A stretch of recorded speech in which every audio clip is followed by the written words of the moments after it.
Iyo bavuze kuryama, umuntu wese yifuza umutuzo, kuruhuka, kimwe mu bintu by'ingenzi ukeneye mu buzima bwawe bwa buri munsi. Hope Horizons Apartment, igisubizo kuri mwe mutugana, namwe muzatugana. Tubafitiye amacumbi meza, yuje ubwuzu n'isuku, umutekano kuri mwe ndetse n'ibyanyu. Parking yagutse, indabo ziteye amabengeza, imitako myiza, ibikoresho bigezweho, haba mu ruganiriro, mu byumba, mu gikoni, ndetse no hanze. View nziza kandi kure y'akajagari. Hope Horizons Apartment. Twakira abantu benshi tukakira n'abakeya kuko iwacu haragutse.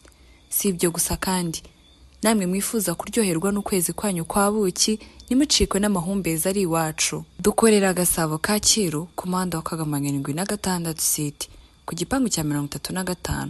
Wadusanga kandi ku mbuga zacu Instagram, TikTok, Twitter, Airbnb. Ni Hope Horizons Apartment. Wifuza ibindi bisobanuro waduhamagara kuri nimero yacu igendanwa ariyo 0783454268 cyangwa kuri 0793155761. Si ibyo gusa kandi wadushakira no kuri website yacu ariyo hopehorizonsapartment.com. Iwacu ibyifuzo by'umukiriya n'inshingano zacu. Umutekano wanyu ni ingenzi kuri twebwe.